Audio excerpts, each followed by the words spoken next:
નમસ્કાર વિદ્યાર્થી મિત્રો.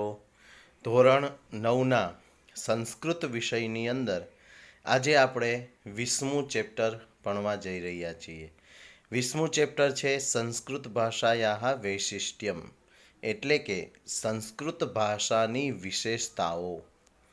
પાઠનું નામ છે સંસ્કૃત ભાષાયાઃ વૈશિષ્ટ્યમ, અર્થાત સંસ્કૃત ભાષાની વિશેષતાઓ. ઉપર જે ગુજરાતી પ્રસ્તાવના આપી છે પાઠની, એની અંદર પણ એની વિશેષતાઓ ખૂબ સુંદર રીતે વર્ણવી છે અને અલગ અલગ પ્રકારની 8 વિશેષતાઓ અહીંયા દર્શાવેલી છે. તો આપણે આ 20મું ચેપ્ટર ભણીએ. સંસ્કૃત ભાષાની અનેક વિશેષતાઓ છે. એક તો આ આપણા ભારતની પ્રાચીનતમ ભાષા છે. વળી તે આપણી સાંસ્કૃતિક રાષ્ટ્રભાષા પણ છે. તે ભારતીય પ્રાચીન સભ્યતા તથા સંસ્કૃતિ વાહક છે. આ ઉપરાંત સંસ્કૃત ભાષા માત્ર ભારતીય ભાષાઓની જ નહીં, પરંતુ વિશ્વની અનેક ભાષાઓની જનની છે. સંસ્કૃતની ખ્યાતિ સર્વત્ર છે, પરંતુ અત્યારે તે પ્રાચીન જમાનાની જેમ બોલચાલની ભાષા રહી નથી. એટલે કે સંસ્કૃતની ખ્યાતિ અત્યારે વિશ્વભરમાં છે, પરંતુ પ્રાચીન જમાનો જે હતો, આપણો પ્રાચીન સમય જે હતો, એમાં એ વ્યવહારિક ભાષા હતી. એટલે કે જેમ અત્યારે આપણે ગુજરાતમાં ગુજરાતી બોલીએ છીએ, આખા દેશની અંદર હિન્દી બોલાય છે, એવી રીતે ઘરે ઘરે સંસ્કૃત બોલાતી હતી. પણ હવે એ અત્યારે બોલચાલની ભાષા એટલે કે વ્યવહારિક ભાષા નથી રહી. આને લીધે લોકોને તેની સાથે આત્મીયતા બંધાતી નથી. એક ભાષા તરીકે સંસ્કૃતની જે ખૂબીઓ છે તે જનસમાજે જાણવી જરૂરી છે. પ્રસ્તુત પાઠમાં તે દિશામાં પ્રવૃત્તિનો ઉપક્રમ અને પ્રયત્ન છે. અહીં સંસ્કૃતની ભાષાગત વિશેષતાઓની સાથે તેનામાં રહેલું અભિવ્યક્તિનું સામર્થ્ય અને અભિવ્યક્તિ માટેના વિવિધ વિકલ્પોને સમજાવવાનો ઉપક્રમ રાખ્યો છે. આ ઉપક્રમમાં ભાષાનું અને ભાવનું ભારણ વધી ન જાય તેનું પણ ધ્યાન રાખવામાં આવ્યું છે. ઓકે, તો હવે આપણે આ ભાષાની વિશેષતાઓને આપણે સમજીએ. સંસ્કૃત ભાષા એટલે દેવભાષા, સંસ્કૃત ભાષા એટલે ભારતીય સાંસ્કૃતિક ભાષા અને આપણા દરેક ભાષાઓની જનની. વયમ જાનીમઃ યત, આપણે જાણીએ છીએ કે સંસ્કૃત ભાષા સર્વાસામ ભારતીય ભાષાણામ જનની વર્તતે. આ વયમ જાનીમઃ, આપણે જાણીએ છીએ, યત કે સંસ્કૃત ભાષા બધી જ ભારતીય ભાષાઓની જનની છે. અથચ, અને તેથી જ સંસારે યાહા ભાષાઃ સંતિ, જેટલી પણ ભાષાઓ છે તાસુ, તેઓમાં સા પ્રાચીનતમા ભાષા,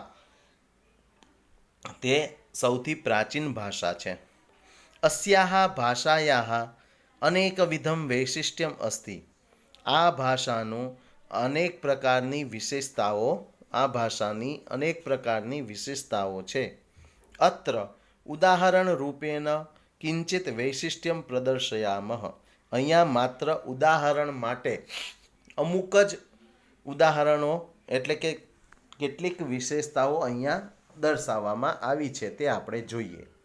પહેલો પેરેગ્રાફ જે છે એની અંદર આ પાઠની પ્રસ્તાવના આપી છે.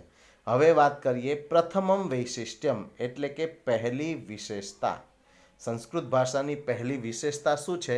તો કે સંસારસ્ય સમસ્તેષુ પુસ્તકાલયેષુ પ્રાચીનતમઃ ગ્રંથઃ વર્તતે ઋગ્વેદઃ.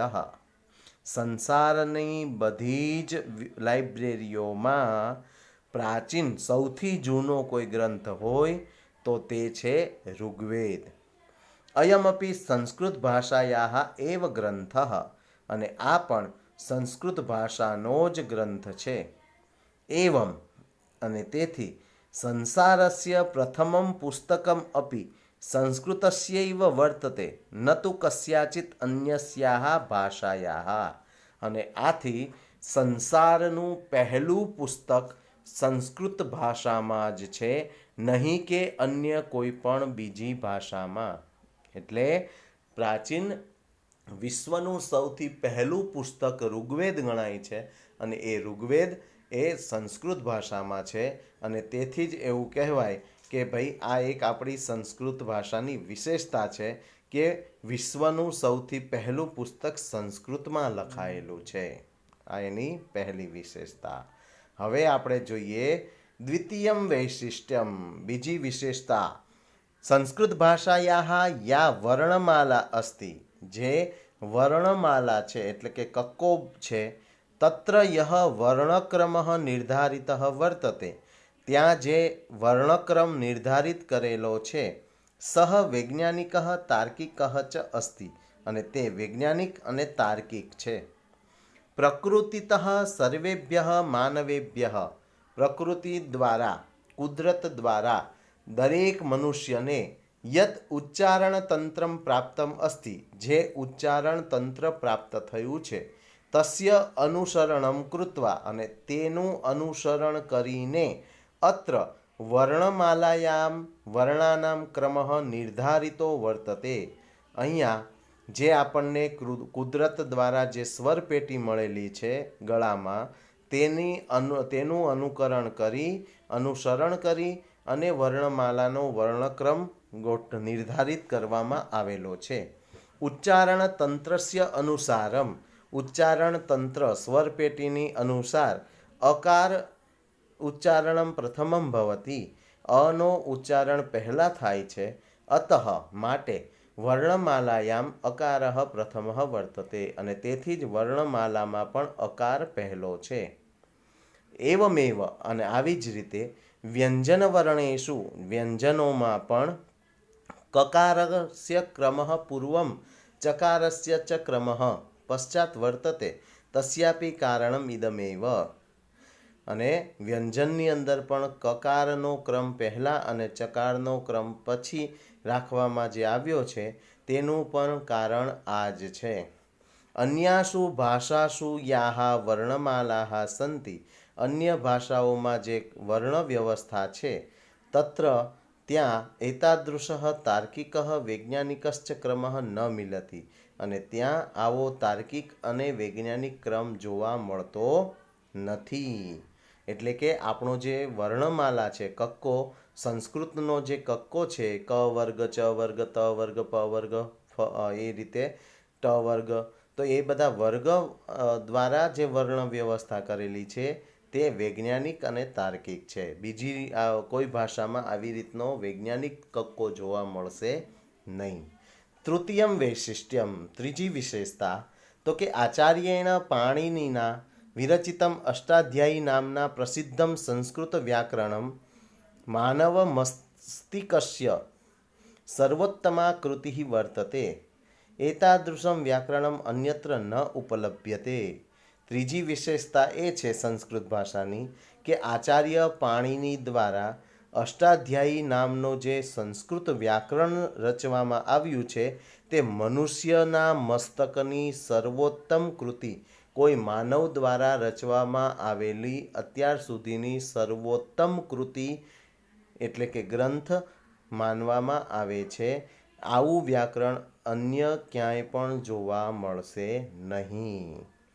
ચતુર્થમ વૈશિષ્ટ્યમ, અને ચોથી વિશેષતા કઈ છે, તો કે ચોથી વિશેષતા છે કે સંસ્કૃત ભાષાયામ મહાભારત નામના પ્રસિદ્ધ એક ગ્રંથ વર્તતે, સંસ્કૃત ભાષામાં મહાભારત નામનો એક પ્રસિદ્ધ ગ્રંથ છે. સહ લક્ષ શ્લોક પરિમિત, અને તેની અંદર 1,00,000 શ્લોક છે. 1,00,000, 1,00,000 શ્લોકો. એતાદૃશ વિશાલકાય ગ્રંથ, આવો 1,00,000 શ્લોકો ધરાવતો આવો વિશાળ ગ્રંથ નિખિલેપી સંસારે નાસ્તિ, સમગ્ર સંસારમાં પણ ક્યાંય જોવા મળતો નથી. ઇદમપી સંસ્કૃતસ્ય અપરમ વૈશિષ્ટ્યમ, અને આ એ સંસ્કૃતની વિશેષતા છે કે ભાઈ આટલો મોટો ગ્રંથ, કોઈ એક જ ગ્રંથ જેની અંદર આટલા બધા પેજ હોય, આટલા બધા શ્લોકો હોય, એવું આ વિશ્વમાં આના જેવડો કોઈ બીજો ગ્રંથ નથી. પાંચમી વિશેષતા પંચમમ વૈશિષ્ટ્યમ રામાયણમ નામ સુપ્રસિદ્ધમ આદિકાવ્યમ અસ્તિ. રામાયણ નામનું સુપ્રસિદ્ધ આદિકાવ્ય છે. પુરાતને ભારતે અયમ ગ્રંથ. પ્રાચીન ભારતમાં આ ગ્રંથ અનેકાશુ લિપિષુ લિખિત, અનેક લિપિઓમાં લખાયેલો હતો. સંપ્રતિ અને હાલમાં સહ એટલે કે તે કયો રામાયણ ગ્રંથ નેવારી, મૈથિલી, બંગાળી, દેવનાગરી, તેલુગુ ગ્રંથ, મલયાલમ, શારદા ઇત્યાદિષુ લિપિષુ લિખિત મિલતી. આટલી લિપિઓમાં અત્યારે જોવા મળે છે, પ્રાપ્ત છે. સંસ્કૃત ભાષાયાः એતાદૃશાः બહવો ગ્રંથાः સन्ति ये પ્રાચીનકાલે અનેકાસુ લિપિષુ લિખિતાः. સંસ્કૃત ભાષામાં આવા ઘણા બધા ગ્રંથો છે જે પ્રાચીન સમયમાં અનેક લિપિઓમાં લખાયા હતા. એતાદૃશ ઉપક્રમ અપી અને આ પ્રકારનો ઉપક્રમ પણ સંસ્કૃતસ્યૈવ વૈશિષ્ટ્યમ વર્તતે. આ પણ સંસ્કૃતની જ વિશેષતા છે. ષષ્ઠમ વૈશિષ્ટ્યમ છઠ્ઠી વિશેષતા સંસ્કૃત ભાષાયાः પંચતંત્ર નામકः ગ્રંથः પ્રાયઃ વિશ્વસ્ય સર્વાસુ ભાષાસુ અનુદિતઃ વર્તતે. પાંચતંત્ર નામની જે વાર્તા સંગ્રહ છે તે મૂળ ગ્રંથ સંસ્કૃત છે. પંચતંત્ર જેના રચયિતા વિષ્ણુ શર્મા છે, તે ગ્રંથ અત્યારે મુખ્યત્વે વિશ્વની બધી જ ભાષાઓમાં ટ્રાન્સલેટ થયેલો છે, અનુવાદિત થયેલો છે. એતાદૃશમ સૌભાગ્યમ, આવું સૌભાગ્ય અન્ય કોઈ પણ ભાષાના ગ્રંથને અદ્યાવધિ ન પ્રાપ્તમ, આજ સુધી પ્રાપ્ત થયું નથી. કે કોઈ એક ભાષાના ગ્રંથને વિશ્વની દરેક ભાષાઓમાં ટ્રાન્સલેટ કરવામાં આવ્યું હોય, એકેય પ્રકારની ભાષા બાકી ના રહી હોય, દેશની વિદેશની બધી જ. તો એવી આવું સૌભાગ્ય બીજી કોઈ પણ ગ્રંથને મળ્યું નથી, સંસ્કૃત ગ્રંથને જ મળ્યું છે.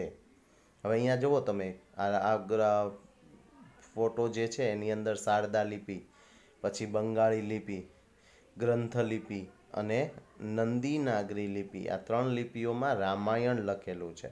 આ ત્રણ લિપિઓ આમ જોઈએ તો આ બધી લિપિઓ સંસ્કૃત જ કહેવાય, પણ આપણી આ વિશેષતા છે કે આપણે એક જ વસ્તુને આટલી બધી પ્રકારે લખી શકીએ છીએ.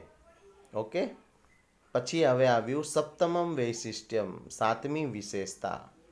સંસ્કૃત સાહિત્યે દશકુમાર ચરિત નામના પ્રસિદ્ધમ કથા પુસ્તકમ વર્તતે.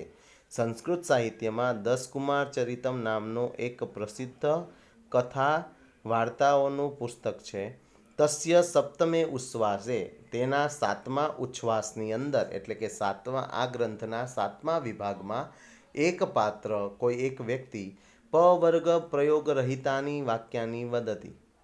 પ વર્ગમાં આવતા વર્ણોને છોડીને વાક્યોની રચના કરે છે. વર્ણમાલાના અમુક વર્ણોને છોડીને સંવાદ કરવો તે માત્ર ને માત્ર સંસ્કૃતમાં જ સંભવ છે, નહીં કે બીજે ક્યાંય. પ વર્ગની અંદર એટલે પ, ફ, બ, ભ, મ આ અક્ષરોનો ઉપયોગ કર્યા વગર જ વાક્ય રચનાઓ કરવી, તો એવું અમુક વર્ણોને છોડીને વાક્ય રચના કરવી એ માત્ર ને માત્ર સંસ્કૃત ભાષામાં જ સંભવ છે, બીજે ક્યાંય નહીં. અષ્ટમમ વૈશિષ્ટ્યમ, આઠમી વિશેષતા. એકસ્ય વર્ણસ્ય પ્રયોગેણ કાવ્યકરણમ સંસ્કૃતે એવ સંભવતી. એક જ અક્ષરના પ્રયોગથી કાવ્ય એટલે કે શ્લોકની રચના કરવી તે સંસ્કૃતમાં જ સંભવ છે. જેમ કે મહાકવિ માઘ દ્વારા વિરચિત શિશુપાલ વધ નામનું જે મહાકાવ્ય છે, એ મહાકાવ્યની અંદર દકાર, નકાર આવા એક જ વર્ણના પ્રયોગથી નિર્મિતાની પદ્યાની અસ્ય પ્રમાણાની સંધિ. આ શિશુપાલ વધ નામના કાવ્યની અંદર માત્ર દ અક્ષરથી અને ન અક્ષરથી શ્લોકોની રચના જે કરવામાં આવી છે, તે આ વિશેષતાનું પ્રમાણ છે કે ભાઈ એક જ અક્ષરના ઉપયોગથી આખા શ્લોકની રચના થઈ શકે અને એનો અર્થ પણ અલગ નીકળે. ખાલી દકાર અને નકારથી, દ વર્ણથી અને ન વર્ણથી પણ શ્લોકોની રચના થાય એવું માત્ર સંસ્કૃત ભાષામાં જ સંભવ છે. એવં સંસ્કૃતસ્ય અનેકાની વૈશિષ્ટ્યાની સંતિ, અને આવી જ રીતે સંસ્કૃતની અનેક વિશેષતાઓ છે, પણ અહીંયા આપણને 8 વિશેષતાઓ દર્શાવવામાં આવી છે. સ્વાધ્યાયની અંદર MCQ જોવાના, તૈયાર કરવાના, સંસ્કૃત પ્રશ્નો તૈયાર કરવાના, અને આ જે 5મો પ્રશ્ન છે વાક્ય બનાવો એ, અને ગુજરાતી ભાષાના પ્રશ્નો, આટલી વસ્તુઓ આ પાઠની તૈયાર કરવાની. ઓકે વિદ્યાર્થી મિત્રો, તો આજે આપણે આ 20મું ચેપ્ટર સંસ્કૃત ભાષાયાઃ વૈશિષ્ટ્યમ એ આપણે અહીંયા પૂર્ણ કરીએ છીએ. હવે પછી આપણે 10માની અંદર જે ગ્રામર આવવાનું છે તમારું 9માનું, એના લેક્ચરો આપણે આગળ કરીશું. ઓકે, ત્યાં સુધી ફરી મળીશું વ્યાકરણના ટોપિક સાથે. ધન્યવાદ.